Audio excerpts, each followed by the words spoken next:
This is Good Morning Iowa.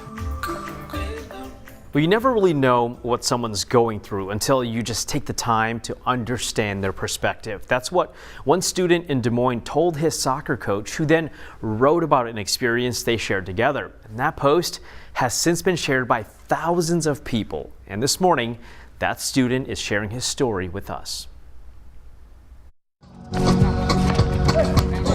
I just play soccer and go to school. I really do that. His description of life is simple.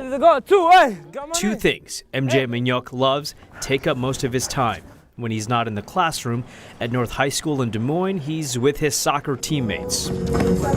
Pretty typical for a 15-year-old, but this has only been MJ's routine for 2 years because his life is anything but simple. I lived in Egypt 14 years ago, and then we come here 2021.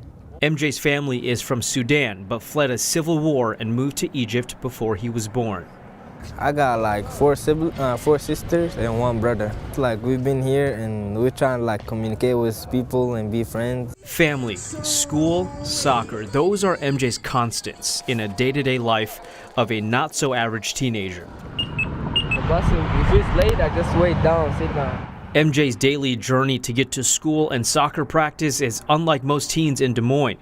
At 6:30 in the morning, he starts his day by hopping on a Dart City bus on the northeast side of the city, then connecting at the downtown station, which drops him off near North High School. Sometimes I just come late to practice, and he asked me, where have you been? And I tell him the bus got stuck. That's the explanation to Leland Schipper, MJ's soccer coach. He's explained why he was late, but he's never complained about that part of his life. Always cool and calm, MJ made a promise to Coach Leland to do his absolute best to be on time for school and practice, but also presented a challenge for Leland to give it a try walking in MJ's shoes.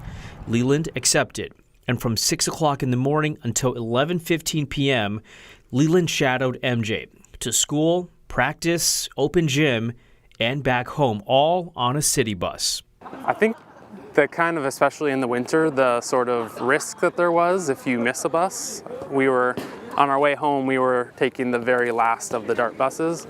And so I told MJ I wanted to get out and get on the bus. Right, I wanted to go out and wait, and he was more comfortable waiting inside in the warmth for a little bit longer because I was worried if we missed that, it was a 5-mile walk home, and I was pretty nervous for that. So just that element that there's not always a backup plan, and that really struck me. What do you think he learned from you?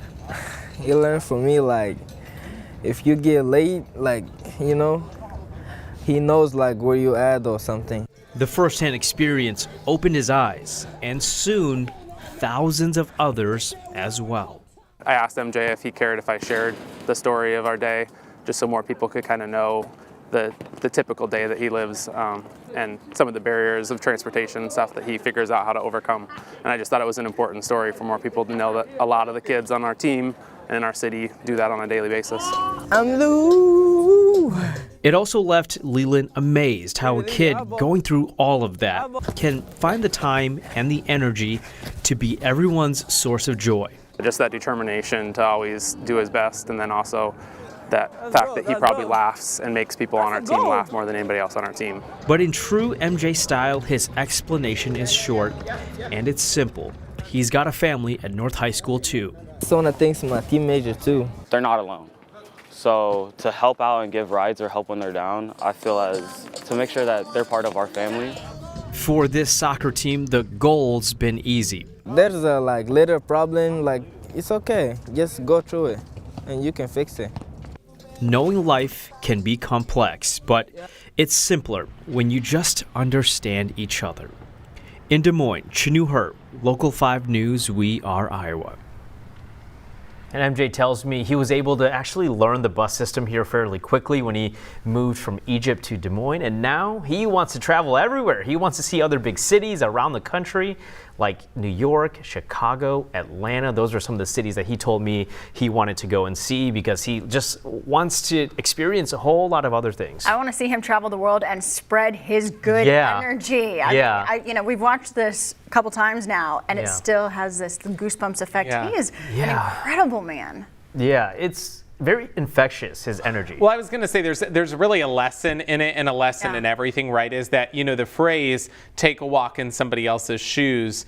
When you actually do it, we don't know what everybody is Right. going Exactly. through on a daily Yeah. basis. And, have you ever seen that thing online that says, like, the person that's next to you at the store may be doing their best not Yeah. to fall apart that Yeah. day?